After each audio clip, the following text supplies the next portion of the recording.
Para ajudar a melhorar a situação das Santa Casas, o IDES, Instituto de Desenvolvimento Social, criou um projeto de mobilização de recursos comunitários. A iniciativa foi desenvolvida em 104 hospitais. Para falar sobre esse projeto e outros assuntos, recebemos no programa Marcos Kissel, consultor estratégico e fundador do IDES. Está no ar o Observatório do Terceiro Setor, o olhar da cidadania.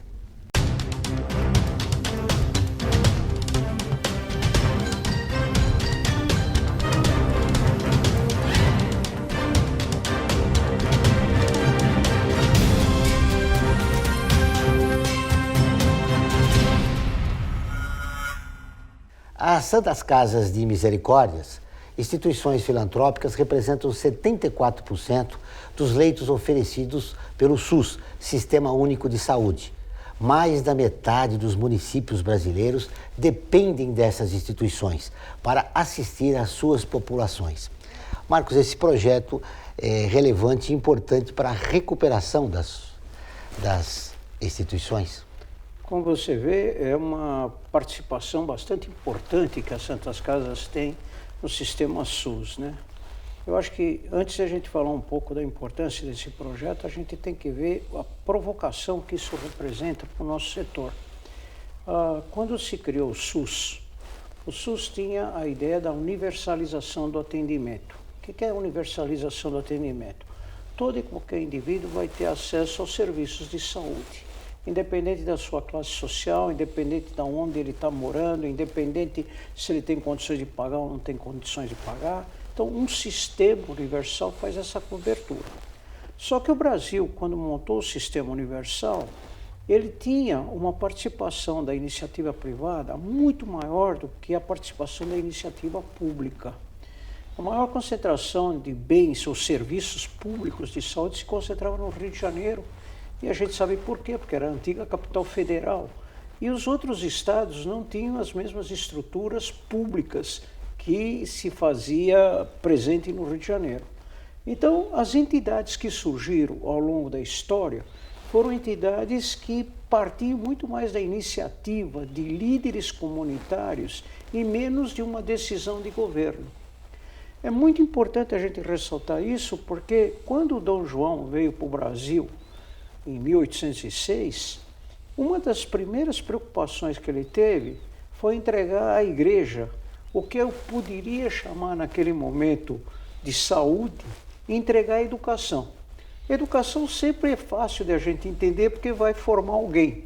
Mas naquela época a saúde representava muito mais um caminho para o céu do que um caminho para a cura, porque você não tinha tecnologia que pudesse trabalhar esses casos de saúde que estavam acontecendo. Então era muito interessante porque surgiram essas entidades sociais a partir da comunidade para dar um alento para o paciente que estava em posição quase que terminal. E era muito interessante que essa configuração das Santas Casas estava sempre atrelada com a figura do cemitério, porque era essa passagem entre vida e morte.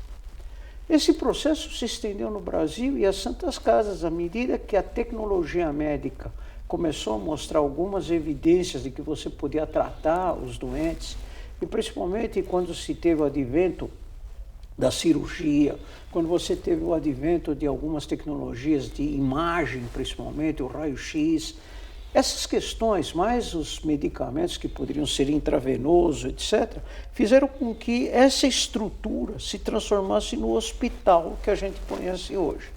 E esse processo se manteve e não conseguiu ser modificado ao longo da história brasileira. Então, as Santas Casas sempre surgiram por essa iniciativa da comunidade e iniciativa de líderes comunitários. Ou seja, uma ausência de uma política de Estado provocou essas distorções. Exatamente. Ou eu diria que era uma política de Estado que promovia essa participação do setor social. O que aconteceu? Quando se criou o SUS, essa era a estrutura que existia. Ainda alimentada por uma outra questão, que o governo militar, durante um determinado momento, ele incentivou crédito para se fazer hospitais privados. E esses hospitais privados, para que não pagasse determinados impostos, eles assumiam a figura de alguma entidade social. Então, quando se abriu o SUS, não existia estrutura pública no sentido de propriedade de governo. E teve que se fazer os arranjos, que eram os arranjos de contratação de serviços pelas Santas Casas. Bom, quando isso ocorreu, o que aconteceu? Eu passei a ser agora, porque era um direito meu, a um usuário. Eu não preciso mais apoiar a Santa Casa, porque agora o recurso vem do governo, vem dos impostos que eu pago. Progressivamente, o SUS foi sendo financiado por governo, mesmo com uma posição tripartida entre governo federal, governo estadual e governo municipal, mas o indivíduo, o cidadão, a cidadania foi excluída do processo. Então, isso é para entender um pouco o que a origem do problema, né? E aí, a partir daí, no projeto do IDES, vocês identificaram o problema. E a solução? E aí veio um ponto muito interessante, porque ao longo do tempo, a participação desses entes federais, estaduais, municipais, elas foram se alterando. Por exemplo, quando foi criado o SUS, o governo federal entrava com 63% do financiamento. Em 2014, ele estava em 43%. Isso quer dizer o seguinte, o governo federal reduziu a sua parcela no financiamento do SUS. E o governo do estado aumentou a sua participação, que era de 15%, alterou para quase 26%, 27%. E o governo municipal, que era 15%, tem municípios que chegaram a 30%. Porque quando um indivíduo não é atendido numa comunidade, ele vai bater na porta do prefeito. E pelo menos para botar ele numa ambulância e mandar ele para um hospital custa. De qualquer forma, aí o custo é alto e de repente as prefeituras e os estados acabam sendo onerados. Tudo isso, né? Ocorreu essa mudança de financiamento sem ter ocorrido uma mudança das leis de tributação. Então, as mesmas fontes de financiamento continuaram, só que cada um mudou o seu papel em financiar o sistema. Resultado, progressivamente as Santas Casas começaram a entrar em crise, porque é o que você falou, o pagamento que eventualmente se recebia era aquém do valor do custo da operação que você punha. E o setor saúde tem uma característica extremamente importante. O setor saúde ele é capaz de ter uma inflação que gira em todos os países em torno de 3 a 4% a mais do que a inflação do país. Isso porque ele é um excelente absorvente de tecnologia. Você tem uma nova tecnologia ocorrendo, o setor saúde é o primeiro que põe em prática. Então, você vê o que aconteceu. A imagem. Você saiu da radiologia tradicional, começou a trabalhar a tomografia, agora tem os PET scanners, que são todo esse processo, junto com a ultrassonografia, etc., todos esses sistemas não tiraram o raio-x de dentro do hospital. Foram novas tecnologias que foram sendo agregadas progressivamente. Isso tem custo. Muito bem, vamos para o intervalo e voltamos dentro de instantes. Aguardem.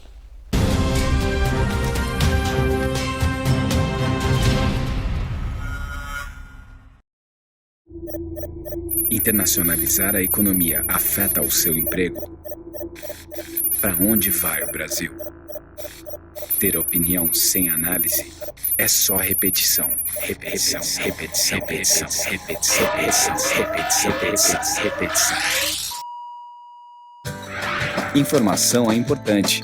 Análise é fundamental. Le Monde Diplomatique Brasil. Independente e crítico.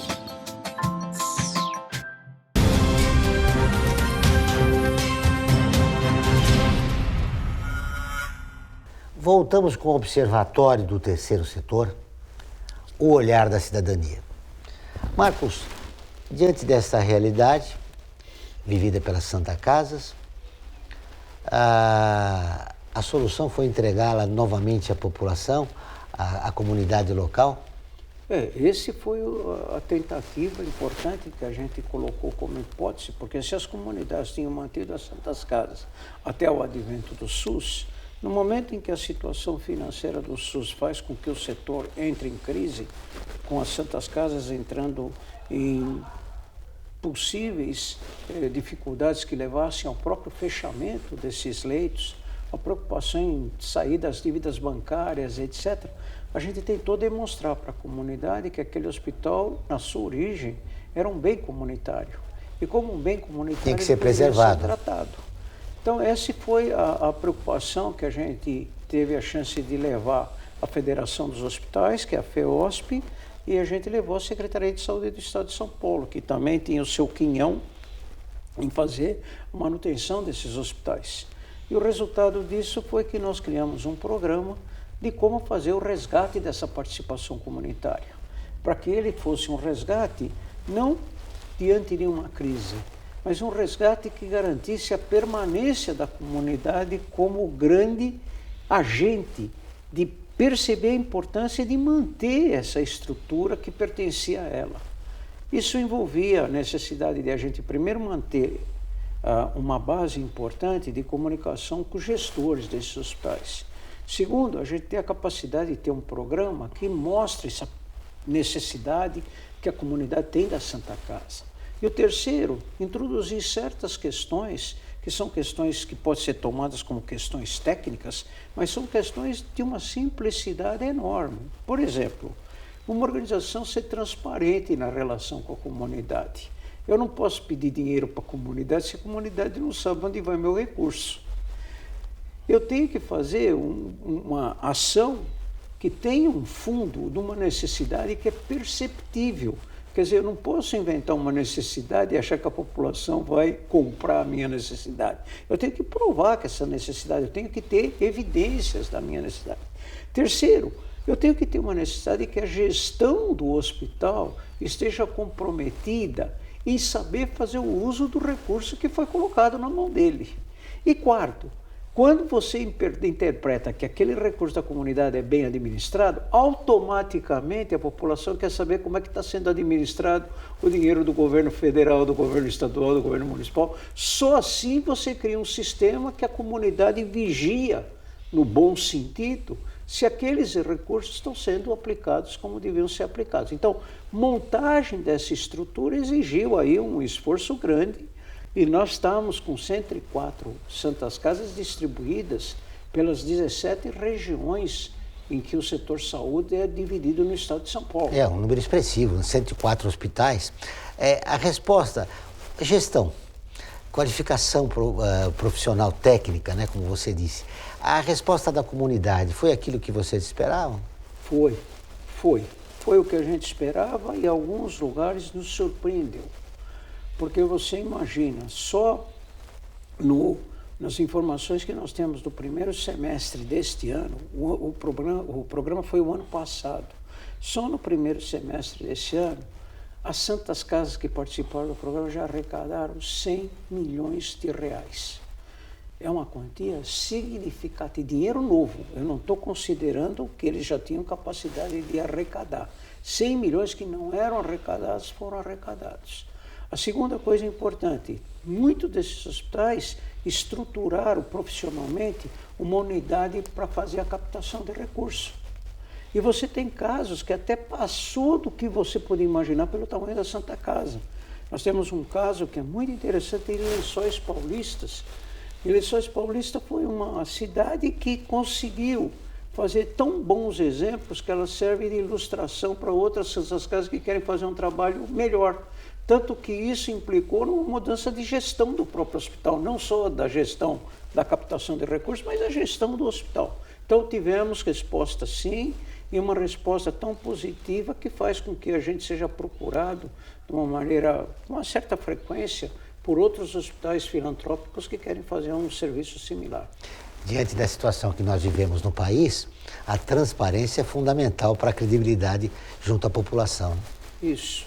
E você tem que fazer projetos que sejam bastante visíveis. Por exemplo, uma cidade interior do estado de São Paulo, onde no verão a temperatura chega a 40 graus de rotina, uma decisão que eles tomaram foi de pôr ar-condicionado no ambulatório. Puseram placas na entrada da cidade, que eles estavam em campanha. Em 3 meses, eles arrecadaram os 300 mil reais para resolver o problema. E em 4 meses, a Santa Casa tinha ar-condicionado nos ambulatórios. A população viu aonde foi o dinheiro.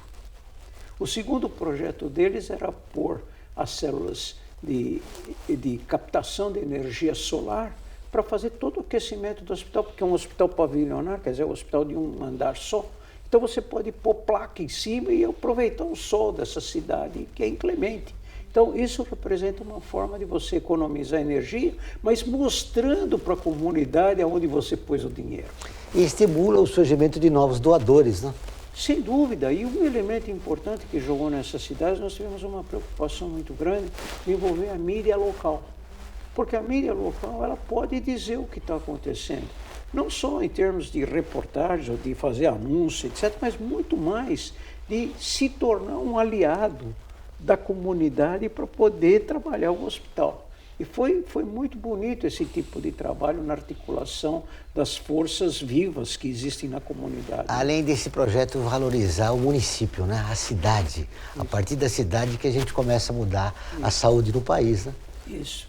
Não tenha dúvida, porque o que acontece? Grande parte dos serviços de saúde que você executa, num grau muito simples de você entender, 85% das necessidades de saúde podem ser resolvidas a nível local. 3% é que precisa de uma internação hospitalar. Isso quer dizer o seguinte, esses 3% que é onde se gasta dinheiro, se eu colocar lá dentro os que precisam realmente da atenção, está ótimo, porque eu curo esses indivíduos. Agora, se eu começar por gente que não precisa, eu ocupo um leito de maneira desnecessária e tenho um gasto que eu não precisaria ter. Então, o que acontece? Quando você pensa o município, você tem que pensar em toda a necessidade de saúde que ele tem. Não só aquilo que você acha que pode dar, mas aquilo que a pessoa precisa. Ou seja, usar os recursos de uma maneira adequada, né? Isso. Muito bem, nós vamos para o intervalo e voltamos dentro de instantes.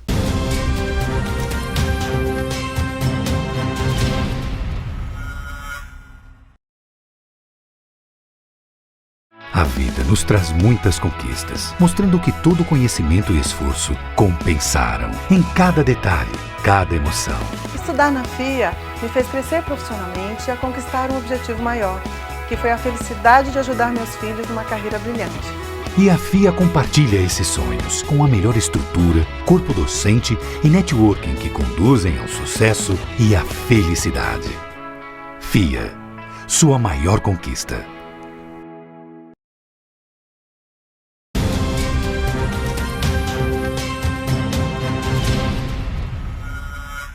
Voltamos com o Observatório do Terceiro Setor, o olhar da cidadania. Marcos, nesse último bloco, eu gostaria de citar aqui a Santa Casa de São Paulo, que teve uma gestão temerária, inclusive com investigações até no Ministério Público de São Paulo. Pois é, o caso de uma Santa Casa tipo de São Paulo, você colocou bem, né? Existe um problema de falta de transparência que mostra as imperfeições aí de um processo de gestão e de alta governança da organização que nós só ficamos sabendo a partir de necessidades que o governo teve de fazer auditoria, o Ministério Público entrou para poder saber onde estavam as coisas e apareceram certas questões que têm que ser resolvidas no âmbito criminal. E essas questões são questões que, se a sociedade soubesse antes, poderia até, num controle social, ter exercido o seu papel de cidadania. A segunda questão é uma questão técnica, né? Uma Santa Casa tipo de São Paulo, ela é considerada por nós como um hospital, um centro médico hospitalar complexo. Ele é complexo, primeiro, por fazer ainda uma medicina de ponta. A Santa Casa tem um corpo clínico e tem uma capacidade de operação de trabalhar as coisas complexas da medicina. Segunda questão é que eles têm uma estrutura que tem vários núcleos, vários hospitais. Eles tinham atenção, inclusive, em nível de posto de saúde que servia aos estudantes de medicina. Eles trabalhavam como se fosse uma organização social que contratava serviços com a Prefeitura de São Paulo. Então, eles tinham uma área expandida de atuação importante, sob o ponto de vista até da atenção primária. E a terceira questão importante é que eles são um centro universitário. Eles têm uma faculdade de medicina. Então, todas essas questões são questões que, quando você olha o hospital é um pouco o espaço final de todo esse processo. Então, ela é complexa por causa disso. Então, na própria Santa Casa, nós tivemos chance com o atual provedor, que é uma pessoa que a gente já tinha uma relação bastante boa de trabalho com o Hospital Sabará, que foi transformado numa fundação, o Zé Luiz Setúbal, e ele nos levou para a Santa Casa para a gente pensar um pouco as questões da Santa Casa, né? E com uma nova superintendência, um profissional. E a gente teve chance de trabalhar com eles um bom estudo de diagnóstico da situação sobre questões de doação. E foi aí que apareceram certas informações de que certos bens da Santa Casa que podiam ser transformados num patrimônio, que a gente chama do endowment, um fundo patrimonial, tinham sido vendidos a preço de banana, vamos dizer assim, para certas pessoas escolhidas. Um verdadeiro escândalo, né? Isso apareceu na imprensa, quer dizer, o que eu estou te colocando é na imprensa. Então, o que a gente pode fazer é mostrar para eles alguns caminhos e a gente pôde formar para eles o que a gente chamou naquele momento de uma idealização do que seria uma unidade de captação para a Santa Casa. E algumas dessas coisas já estão começando a acontecer. Nós estamos dando apoio agora para eles para criar o primeiro fundo patrimonial que vai se dedicar a um programa para o ensino, para que você possa ter algumas atividades de ensino que não vão se confundir com as atividades de prestação de serviço.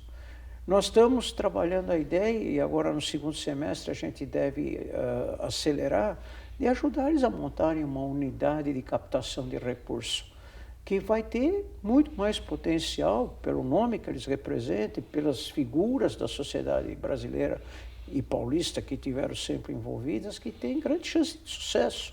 Porque o mais importante é que eu estou com uma gestão agora que transmite confiança e é transparente com relação à sociedade. O que se pergunta é a importância da Santa Casa, que pratica medicina de ponta, chega a uma situação dessa.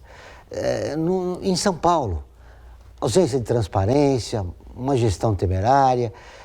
Como chegou a essa situação, Marcos?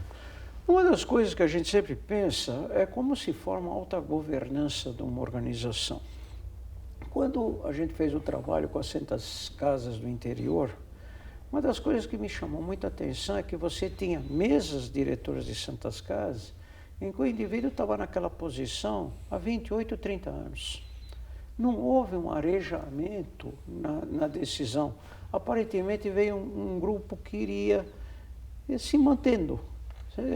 Não havia inovação, menos que a inovação, a renovação. Porque a renovação é simplesmente chance de vir pessoas com outras ideias sobre o mesmo problema. Isso é a renovação. A inovação é vir ideias novas mesmo, mas a renovação, o mesmo problema pode ser visto com uma outra cara, com uma outra cabeça, com uma outra ideia. Então não há renovação. A Santa Casa de São Paulo, como outras Santas Casas, tem essa questão de gente que fica por muito tempo em posições de alta governança, onde são trabalhadas as políticas, e a gente sabe que precisa oxigenar, qualquer que seja a organização, precisa ser oxigenada. Você tem que dar uma chance para ser repensada a história de uma organização. A crise aqui teve essa grande vantagem, trouxe um grupo novo para repensar a organização.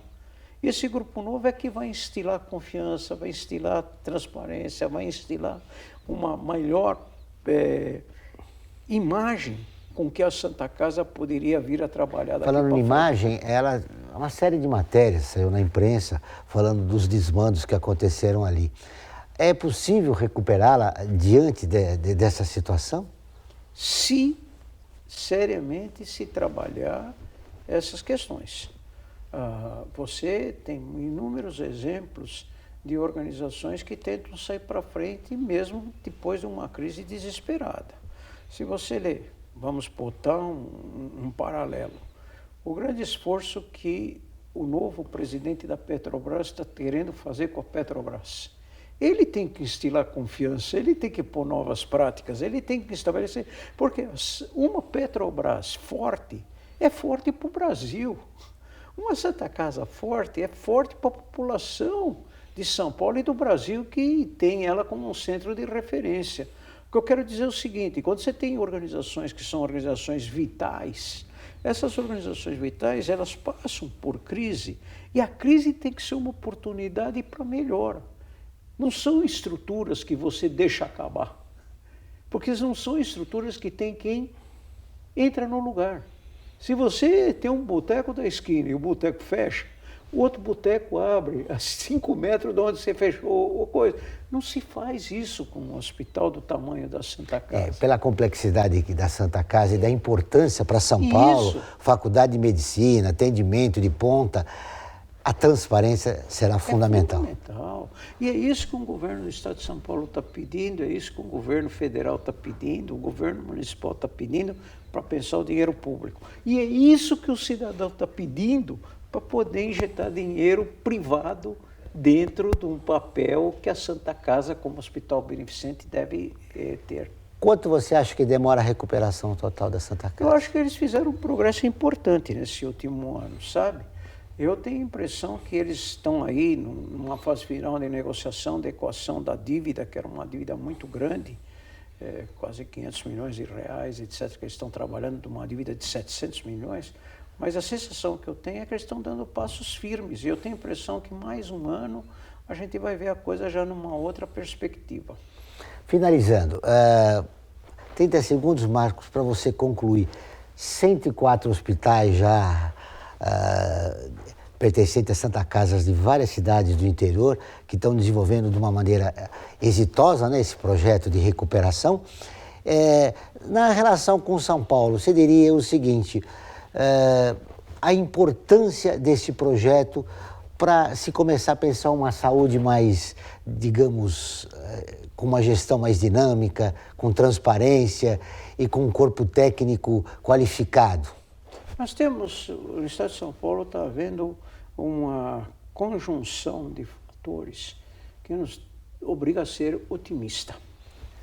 Eu estou falando a palavra obriga a ser otimista porque está acontecendo algumas coisas muito importantes. Primeiro, a liderança que dentro da Secretaria de Saúde, o nosso secretário adjunto, que é um indivíduo que vem da gestão hospitalar, é um indivíduo que sabe o que está falando, ele foi o primeiro que provocou, vamos dizer assim, a nossa participação nisso daqui, então ele foi muito forte. Segundo, a própria Federação dos Hospitais, o trabalho que o atual presidente fez foi tão importante que hoje ele é o presidente da Federação Nacional. Então ele está levando essas questões para além do Estado. Terceira coisa que me parece importante é que a crise foi de tal monta que se eu não parar para fazer alguma coisa nova, vai todo mundo junto para o buraco. Quer dizer, é uma situação que eu tenho que transformar numa oportunidade. E uma oportunidade de uma mudança que possa ser entendida como uma mudança de permanência, não uma mudança da crise, é uma mudança que fica. Trazer a comunidade para apoiar o seu hospital comunitário é uma mudança que fica, não é uma mudança rotineira. Eu lembro que meu sogro foi o fundador e criador da Santa Casa de Votuporanga. Ele era mantenedor da Santa Casa de Votuporanga até morrer. E ele vinha um cara de bicicleta na frente da casa dele com o cupomzinho para recolher a mensalidade dele que ia para a Santa Casa. Ele não deixou de acreditar na Santa Casa até morrer. Isso é muito bom. E passou esse sentimento para os que ficaram, porque se isso era importante para ele, por que não é importante para nós? Falando em esperança, você é esperança em relação à situação do nosso país?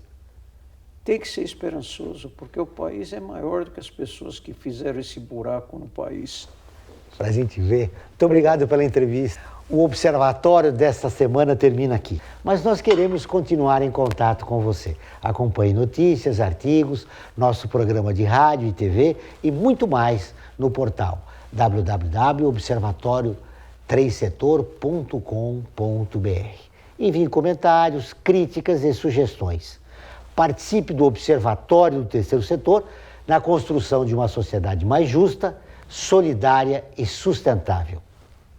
Até o próximo programa.